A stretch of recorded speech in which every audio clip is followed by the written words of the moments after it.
And now, here's your Black History Minute. Welcome, everybody, to Black History Minute. We are live, and I want to also say welcome to the replay viewers. All right, so it's been a while since I've been on here, since I put up some videos, and normally I put up those 1 minute or 50-second videos, or sometimes 2 minute videos. But today, every now and then, we're going to go a little deeper and stay on here a little bit longer. So I definitely appreciate those who come and join me live and join in on the conversation, as well as the replay viewers who will be putting comments in the comment sections. All right. So we're going to tackle something that I think is very important because, like I said on my channel, or you might see on my channel, we tap into the known and the unknown, past and present Black history information. All right. And so this is something that's been talked about for a while. And I think it's something that should be definitely put out there and known about because for those who don't know, when it comes to Black history, you have Black immigrants from the diaspora from different countries, and you have Black Americans here in the U.S. There is a movement going on of delineating. Black Americans want to delineate themselves due to a lot of the bad things that Black immigrants have been involved with, and the disrespect as well towards Black Americans. And there's plenty of video footage to show that. And I want to take this time real quick to say, I want y'all to also to go to What's the 411 News, because we also do things over there in regards to Black news from a foundational Black American, Black grassroots perspective. And you might see some more things of what I'm talking about in regards to Black Americans are starting to get together and separate themselves from other folks with very good due reason. And yeah, you might want to go ahead and subscribe to that channel as well, so you can also be up on Black news, things going on that the mainstream is not going to tell you, as well as commentary and interpreting the news that the mainstream news media sources are not going to interpret. They want to keep you kind of blinded. All right. So with that being said, let's talk about the Dahomey. Now, you guys know we did a video here, Black History Minute, on the Dahomey women warriors. But did you guys know they were also involved in the reason why Black Americans are over here in America? They was involved in the slave trade. So I think they also have a price to pay towards Black Americans, right? And so we're going to dive into some information in regards to that. And you guys can do what you will with it, but we're going to put out the information nonetheless. All right. So with that being said, let's go ahead and take a look. All right. Let's take a look. So the Alhazi Amazons of Dahomey. All right. The Alhazi Amazons of Dahomey were a military corps of women appointed to serve in battles under the direction of the Fan King, who ruled over a nation that included much of present-day southern Togo and southern Benin. They emerged during the 18th century and were finally suppressed during the 1890s. The Amazons were chosen from among the nominal wives of the king, called Ahazi or Ahozi. Estimates of the number of women soldiers vary by accounts, yet some scholars believe the numbers to have ranged over time from several hundred to a few thousand women soldiers.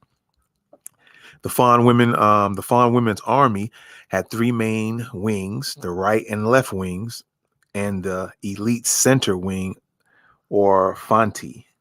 Each of these wings had five subgroups. The artillery women the elephant huntresses, the musket bearing frontline group, the razor women, and the archers. All right. And the archers. They served in battles in conjunction with male groups. All right. Keep that in mind as well. These women soldiers had extensive training and drilling. The 18th and 19th century Amazons used flint-like muskets. They also used cannon and later modern artillery and machine guns. All right. You guys, excuse me here for a second. All right, modern machine guns here. Okay. Subject to celibacy under pain of death. They could not marry once they became Amazons, nor could they have children. In addition to their military duties, Amazons also had daily occupations within the royal household. These occupations included indigo dyeing, weaving and selling mats, palm oil production and distribution, as well as sewing and embroidering cotton cloth. For much of its existence during the late 19th century, the Dahomey Kingdom thrived on the slave trade. And I'm going to go back and read that again. For much of its existence during the late 19th century, the Dahomey Kingdom thrived on the slave trade. Much debate exists on whether the slave trade itself fueled the Dahomeys wars with its neighboring nations or merely exploited and exacerbated existing conflicts. The Dahomeys Atlantic slave trade formally ended in 1865 with the anti-slavery patrols of the British Navy and by the Spanish government's closure of Cuban ports to slave traders. The trans-Saharan slave trade, however, continued as late as May 1892 with a market in North Africa. As early as 1728, under the direction of King Gizo, the Dahomean army, which now included the Amazons, conquered the kingdoms of Ouida and Popos. In 1840, they helped to capture the fortress of the Mahi at Ataha Palms. Okay. By 1748, after the Dahomey Kingdom had been subdued by the Oyo Empire, King Gizo restored Dahomey independence by defeating the Mahi nation, an ally of the Oyo, with military success in part attributed to the Amazons. Dahomey attacked the Igba city of Abeokuta in 1851 and again in 1864. Both battles ended defeat for Dahomey, with many Amazon casualties. The last major use of Amazons came in the Franco-Dahomeyan Wars of 1890 and 1892. The French conquered Dahomey in 1892 and were particularly ruthless towards the Amazons, executing many of them partly because they noted that Amazons provided the last resistance to their conquest of the state. Thereafter, the Amazon units were effectively disbanded. One of the first decrees announced after Dahomey formally became a French colony was that women of Dahomey would be prohibited from serving in the military or from bearing arms. All right. So that is just one of two things we're going to kind of tackle here today. All right. We're going to look at another article here in just a second. Let me get that pulled up. So now you know that the Dahomey warriors were also part of this slave trade. All right. And so let's take a look at this real quick. The story of the fearless women warriors of Dahomey. The culture's no tale about the kingdom of Dahomey is complete without mentioning the women that contributed to its military might. From the 18th century to the late 19th century, there existed a formidable army of all-female warriors in Dahomey, in the present-day Republic of Benin. They were called the Mino or Mino, our mothers, or Ahosi, king's wives. All right, a little picture there. No tale about the kingdom of Dahomey is complete without mentioning the women. All right, and we've talked about that. Present day Republic of Benin, they were called the Mino or Ahosi, while European observers called them the Dahomey Amazons due to their similarity with the Amazons of the Greek mythology. The origin of the Amazons is quite unclear. An account attributed it to the king Hogbagja, who ruled from 1645 to 1685. All right, the third king of Dahomey,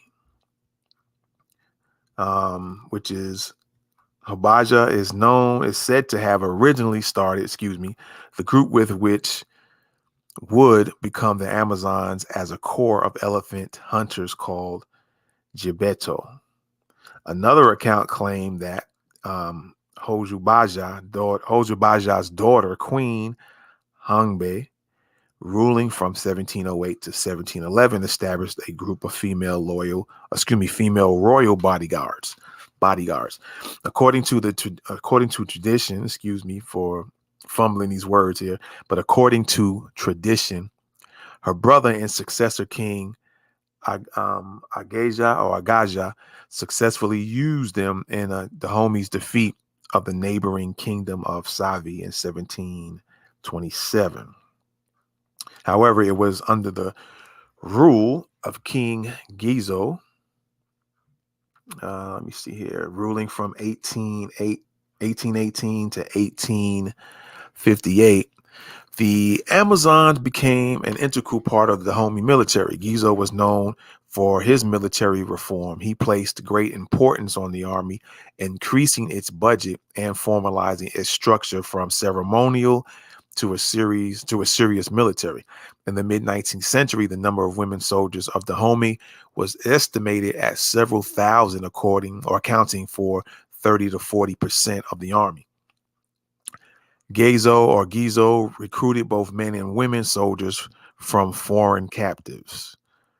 Although women soldiers were also recruited from free Dahomeyan women, some enrolled as young as 8 years old.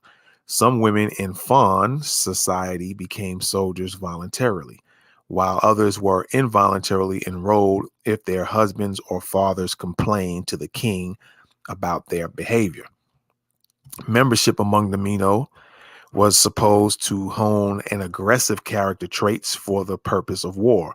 As members, they were not allowed to have children or be part of married life. Though they were legally married to the king, many of them were virgins. All right. The Mino trained with intense physical exercise. They learned survival skills and indifference to pain and death. Storming acacia thorn defenses in military exercises and executing prisoners. Discipline was emphasized. Jean Bayal, a French naval officer who visited Abome, it might have been meaning Ahome, I'm not sure, in December 1889, watched as a teenage recruit, a girl named Naniska, who had not yet killed anyone, was tested, brought before a young prisoner who sat bound in a basket. All right. It says she walked jauntily up to, swung her sword 3 times with both hands, then calmly cut the last flesh that attached the head to the trunk. She then squeezed the blood off her weapon and swallowed it.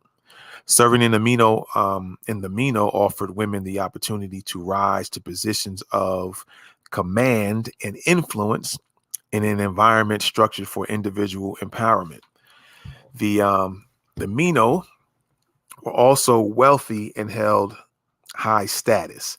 Gizo's female troops lived in his compound and were kept well supplied with tobacco, alcohol, and slaves, as many as 50 to each warrior. Imagine that. According to the note Noted traveler Sir Richard Burton, who visited Dahomey in the 1860s. And when Amazons walked out of the palace, they were preceded by a slave girl carrying a bell. The sound told every male to get out of their path, retire a certain distance, and look the other way, wrote Stanley Alpern, an author of A Study of Them. All right. The women's army had three main wings, which we talked about earlier, which was the right and the left wings, and the elite central wing of Orfanti. Each of these wings had five subgroups. Gibetto, which is the huntresses, originally a corps of elephant huntress. The Gulahento, which is the rifle women. They each had a long rifle and a short sword and were formidable fighters in close combat. Some were armed with spears and short swords. And the last one here, let me see if I can pronounce this correctly. Inye Plohento, which are the reapers. All right. These are another subgroup of warrior women, I think. The reapers were few in number, but particularly feared. Their razor sharp knives, which could slice a man in two with a single blow. The Johento archers, there was another group of soldiers. The archers were experts in handling bows and arrows. Selected from the ablest young girls, their hooked and poisoned arrows rarely missed their targets. The Agbaya, which were the gunners, they were involved in the use of the army's artillery, including old 17th century iron guns and German Krupp guns sold to the kingdom of Dahomey by Europeans. Keep all this in mind. The Amazon women were largely instrumental in the wars against neighboring kingdoms, often taking captives for the slave trade. All right. Yet they suffered a number of defeats. Notable were the unsuccessful invasion of Beokuta, the capital of the Igbas, in 1851 and 1864, as well as the first and second Franco-Dahomeyan Wars, or Dahomeyan Wars. The French conquered Dahomey in 1892. I think we spoke about this earlier, and were particularly ruthless towards the Amazons, executing many of them partly because they noted that the women warriors provided the last resistance to their conquest of the state. The courage of the fearless female warriors of Dahomey earned praises from even their enemies. A French foreign legionnaire named Ben lauded them as warrioresses, fight with extreme valor, always ahead of the other troops. They are outstandingly brave, well trained for combat, and very disciplined. All right.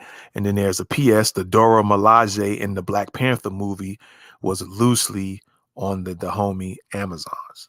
All right. So there you have it right there. I think there's a new movie out or coming out, the Woman King. And there's a lot of people, Black people, and respectfully so, that are upset about that. Just by the title itself kind of says things alone, but also because that has something to do with the Dahomeys Warrior women. And of course, now you guys know the Dahomeys Warriors in that kingdom were involved in the slave trade as well. And a couple of thoughts came to me when I was reading this, while I'm reading this to you now, is that they taught some of the warriors to be kind of dealing with pain, and be strong with dealing with pain. So when they get into a real fight, it doesn't stop them from fighting their enemies. And I noticed that present day now, you have a lot of these white doctors and nurses how they treat Black people. In their mind, they're thinking Black people can take all this pain and we're super people and stuff like that, right? So I'm wondering if that mindset just constantly transferred over to white folks, to Europeans. That was kind of one thing. that crossed my mind. The other thing is that it is very good because I consider myself as well, and not that I consider myself, that is part of my lineage as being a Black American. I am descendant of American slaves that were forced, made into slaves, probably by the Dahomey women, or as well as other Western African countries, and brought over here. Also, I'm a descendant of Black people that were already here before slavery was kind of in play. And there is proof, there's documented proof that that white European explorers, if you will, came over to America and they found these Black people and called them Black. They said the people they found already in America looked to be like African people. So that is proof that there were Black people already here before other people came, white Europeans, so on and so forth. All right. Some even say they were Indian, some Black Seminole Indians, Black Seminoles, and they were definitely not what you would know Indians to look like today. Some of these Indians look like white people. And there has been a thing where white people were paying back then in those times, the early, maybe 1800s, 1700s or so, or maybe even 1900s. I think it was earlier than that, though, that they were even paying to get their names put on the dolls roll. So they really aren't even Indian. They just paid money under the table to be listed as Indian so they can get financial benefits. All right. So there's a lot of Indians out here who are actually white people pretending like they're really Indians and they're not.